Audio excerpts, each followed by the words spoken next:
Hello' everyone, নতুন এটা ভিডিঅ'ত আপোনালোক সকলোকে স্বাগতম জনাইছোঁ। তো আজিৰ ভিডিঅ'টো হ'ল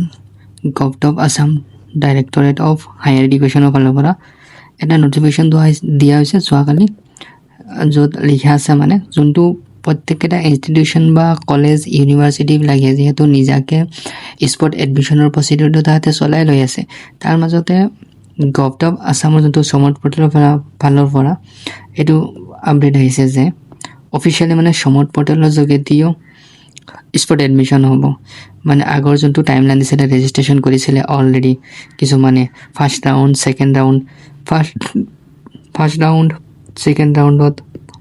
কোনোবাই ছিলেক্ট হোৱা নাই, কোনোবাই ছিলেক্ট হৈছে। ইয়াৰ পিছত কোনোবাই বিচাৰি আছে যে মই হয়তো ফাৰ্ষ্ট টাইমত সমৰ্থ পৰ্টেলত ৰেজিষ্ট্ৰেশ্যন কৰা নাছিলে বা এতিয়া নতুনকৈ ৰেজিষ্ট্ৰেশ্যন কৰিব বিচাৰে বা স্পৰ্টত পাৰ্টিচিপেট কৰিব বিচাৰে। যিবিলাকে অলৰেডি পাৰ্টিচিপেট কৰিছিলে ফাৰ্ষ্ট ৰাউণ্ড, ছেকেণ্ড ৰাউণ্ড, তাহাঁতে আৰু নতুনকৈ ৰেজিষ্টাৰ কৰিব নালাগে, যিহেতু অলৰেডি ৰেজিষ্ট্ৰেশ্যন নম্বৰ আছে তোমালোকৰ ওচৰত। তো জাষ্ট তোমালোকে স্পৰ্টত পাৰ্টিচিপেট কৰিবা, আৰু যিবিলাকে ৰেজিষ্ট্ৰেশ্যন কৰা নাছিলে সেইবিলাকে ৰেজিষ্ট্ৰেশ্যন কৰি ল'ব লাগিব। এতিয়া ইয়াতে mandatory registration on the admission portal for sport এডমিশ্যনৰ কাৰণে কি কোৱা হৈছে চোৱা। Applicants who have already registered on the admission portal and possesses a valid registration number are not required to register again. তাহাঁতে ৰেজিষ্ট্ৰেশ্যন কৰিব নালাগে আকৌ, সেইটো ৰেজিষ্ট্ৰেশ্যনেদি তোমালোকে স্পৰ্টত পাৰ্টিচিপেট কৰিব পাৰিবা। Applicants who have not yet register, যিসকলে এতিয়ালৈকে ৰেজিষ্টাৰ্ড কৰা নাই সেইসকলে এডমিশ্যন পৰ্টেল গৈ পেলাই সমৰ্থ পৰ্টেল যাই পেলাই আজিৰ পৰা মানে 13 জুন আজিৰ পৰা ষ্টাৰ্ট হৈ গৈছে। 17 জুনৰ ভিতৰত 17 জুনৰ 4টা বজাৰ ভিতৰত তোমালোকে নতুনকৈ এপ্লাই কৰিব পাৰিবা, মানে ৰেজিষ্ট্ৰেশ্যন কৰি পেলাই যদি স্পৰ্ট এডমিশ্যন প্ৰচেছত পাৰ্টিচিপেট কৰিব বিচাৰে। তাৰপিছত ইয়াতে 2 নম্বৰত কি কৈছে, institution specific sport admission policy, মানে বেলেগ বেলেগ কলেজ যেনেকৈ জিউৱে তাহাঁতে নিজে গুগল ফৰ্মৰ জৰিয়তে বা নিজা পলিচি দিছে যে যিসকলে ফাৰ্ষ্ট মেৰিট আৰু ছেকেণ্ড মেৰিটত গুৱাহাটী ইউনিভাৰ্চিটি কেম্পাছক কি দিছিলে, প্ৰিফাৰেঞ্চ দিছিলে, মানে প্ৰিফাৰেঞ্চ দিয়াৰ পিছতো পোৱা নাই, সেইসকলেহে স্পৰ্টত পাৰ্টিচিপেট কৰিব পাৰিব। এইটো হ'ল জিঅ'ৰ নিয়ম। যেনেকৈ কটনৰ সেনেকুৱা একো নিয়ম দিয়া নাই। কটনে দিছে কি তোমালোকে যিবিলাক পাৰ্চপেক্টিভ কোৰ্চত তোমালোকে এপ্লাই কৰিছিলা, সেই কোৰ্চত তোমালোকে ছিট পোৱা নাই তো স্পৰ্টত পাৰ্টিচিপেট কৰিব পাৰিবা। এনেকুৱা মানে গোটেইকেইটা প্ৰাইভেট হওক গভৰ্ণমেণ্ট হওক বেলেগ বেলেগ ইনষ্টিটিউশ্যনে তাহাঁতৰ নিজা স্পৰ্ট এডমিশ্যনৰ পলিচি বনোৱা আছে। আৰু তাৰ মাজতে সমৰ্থ পৰ্টেলৰ যোনটো স্পৰ্ট তোমালোকে এতিয়া নতুনকৈ যিহেতু এপ্লাই কৰিবা, তাৰ পৰা যোনটো সেই স্পৰ্টলৈকে যাব সেই এপ্লিকেণ্টৰ ডিটেইলছখিনি, সেইটো সমৰ্থৰ ৰুলছ হিচাপত হ'ব। আৰু এইটো কি হ'ব, অল ইনষ্টিটিউশ্যন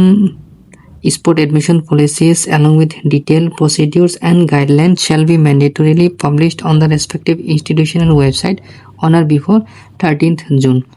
আৰু ইয়াতে সমৰ্থ পৰ্টেলে কি কৈছে যে কিমানকেইটা খালী ছিট আছে ৰেচপেক্টিভ ডিপাৰ্টমেণ্টবিলাকত, বা তাহাঁতৰ স্পৰ্ট এডমিশ্যনৰ পলিচি কি হ'ব পাৰে বা প্ৰচিডিউৰ কি, গাইডলাইন কি, সেইবিলাকৰ লগতে গোটেইখিনি ডিটেইলছখিনি মানে যোনটো ইনষ্টিটিউশ্যনত তুমি পাৰ্টিচিপেট কৰিব বিচাৰিছা সেই ইনষ্টিটিউশ্যনৰ অফিচিয়েল ৱেবছাইটত দিব লাগিব তাহাঁতে গাইডলাইনছখিনি,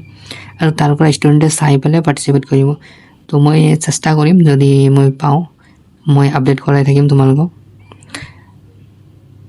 Institutions are advised to ensure that the published guidelines are comprehensive,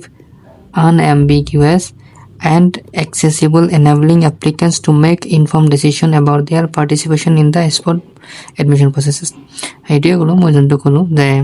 যাতে ষ্টুডেণ্টখিনি ভালকৈ বুজি পায় প্ৰচিডিউৰ কি হয়, গাইডলাইনছ কি হয়, হিচাপত যাতে চবে পাৰ্টিচিপেট কৰিব পাৰে, এইটো যাতে ভালকৈ ইজিলি আৰু পাৰ্টিচিপেট কৰিব পাৰে, এইখিনি ডিটেইলছ আছিলে। এতিয়া আমি সমৰ্থ পৰ্টেলত অলপ যাই পেলাই চাওঁ কেনেকুৱা কি চলি আছে। তোমালোকে চোৱা, ৰিফ্ৰেছ কৰি দিছোঁ মই সমৰ্থ পৰ্টেলটো, ৰিফ্ৰেছ কৰি দিওঁ। যোনটো মই নটিফিকেশ্যন দেখালোঁ সেই নটিফিকেশ্যনটো এইটো হয়, মানে মই ইয়াৰ পৰা অ'পেন কৰিছোঁ। এতিয়া ইয়াৰ পিছত আমি যদি চাওঁ, ইয়াতে দিয়া আছে guidelines regarding sport admission for UG admission. ইয়াতে চোৱা দিয়া আছে কি conducted from 15 June to 17 June, আৰু ইয়াৰো কিছুমান mandatory registration on the admission portal মই যিখিনি কথা ক'লোঁ অলৰেডি আছে তাহাঁতৰ নালাগে আৰু যিখিনি নাই সেইখিনি নতুনকৈ কৰি ল'ব লাগিব যেনেকুৱা A আৰু B এই দুটাত দি থৈ দিছে 13 জুন 17 জুন 4 PM ৰেজিষ্ট্ৰেশ্যন কৰিব লাগিব আৰু যোনটো তোমালোকৰ তাতে লিখা আছে যে institution specific spot admission policy যিকেইটা আছে সেইকেইটা তাহাঁতে এই হিচাপত পাব্লিছ কৰিব লাগিব নটিছত যিখিনি আছে সেইখিনিয়ে ইয়াতে দিয়া আছে লেকিন ইয়াৰ মাজতে এটা ইম্পৰ্টেণ্ট এডভাইজৰী ফৰ এপ্লিকেণ্টছ ইয়াতে যোনটো দিয়া হৈছে তোমালোকে চাবা ইয়াতে কি কৈছে candidates who are already admitted through the first merit list second merit list and wish to participate in the sport admission are advised to ensure that admission in their preferred institution or program discipline combination is likely before cancelling their existing admission ইয়াৰ মানে কি হৈছে না admission candidates who R already admitted through the first merit list যিকেইটা first merit list বা second merit লিষ্টৰ through দি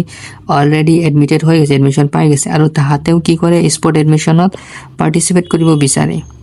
তাহাঁতক কি কৈছে advise to ensure that admission in their preferred institution যিবিলাক প্ৰিফাৰ্ড ইনষ্টিটিউশ্যন যোনটো ইনষ্টিটিউশ্যনত এডমিশ্যন ল'ব বিচাৰে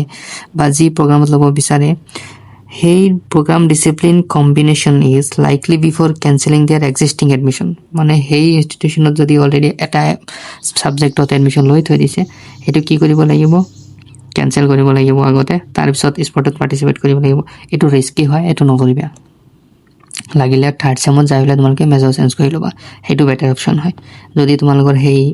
যোনটো মেজৰত এতিয়া এডমিশ্যন পাইছা এইটো ভাল লগা নাই থাৰ্ড চেমত যাই পেলাই গুগল ফৰ্ম দিব সেইটো যদি তোমালোকে মেজৰ চেঞ্জ কৰি ল'ব পাৰিবা ডিপাৰ্টমেণ্ট চেঞ্জ হৈ যাব কিন্তু যদি তুমি এতিয়া আগতে ফাৰ্ষ্ট বা ছেকেণ্ডত পোৱা এডমিশ্যন সেইটো যদি তুমি কেঞ্চেল কৰি পেলাই স্পৰ্টত পাৰ্টিচিপেট কৰিব বিচাৰা এনি চান্স এনেকুৱা হ'ব পাৰে যে তুমি স্পৰ্টত নাপালা দেন তোমাৰ কি হ'ব এইটো ৰিস্কি হয় ইয়াৰ পিছত কি কৈছে cancelling of an existing admission is irrevocable ইৰেভোকেবলৰ মানে হ'ল কি মানে যদি কেঞ্চেল কৰা এক্সিষ্টিং এডমিশ্যন সেইটো আৰু ঘূৰাই নোপোৱা once an admission is cancelled it cannot be restored under any circumstances and the vacant seat shall immediately become available for all allotment to another eligible applicant তোমাৰ সিটটো ঘূৰাই নাপাবা আৰু বেলেগ কোনোবা এলিজিবল এপ্লিকেণ্ট যদি কোনোবা স্পৰ্টত পাৰ্টিচিপেট কৰিছে তালৈকে গুচি যাব সিটটো এইটো ৰিস্কি হয় এইটো কেতিয়াও নকৰিবা আৰু যিকেইজন এতিয়ালৈকে ৰেজিষ্টাৰ কৰা নাই ৰেজিষ্টাৰ কৰি ল'বা ইয়াতে ৰেজিষ্টাৰত ক্লিক কৰিবা ক্লিক কৰাৰ পিছত এনেদৰে ডিটেইলছবিলাক দিব লাগিব ইয়াতে এপ্লিকেণ্টছ নেম এইবিলাক দি পেলাই ৰেজিষ্টাৰ কৰাৰ পিছত জাষ্ট তুমি এপ্লাই লগ ইন কৰাৰ পিছত বা চাইন ইন কৰি পেলাই তুমি বাকী প্ৰচিডিউৰবিলাক চলাই ল'ব পাৰিবা চ' আজিৰ ভিডিঅ'খিনিত এইখিনিয়ে আছিলে thank you so' much for ৱাচিং the video' have a great day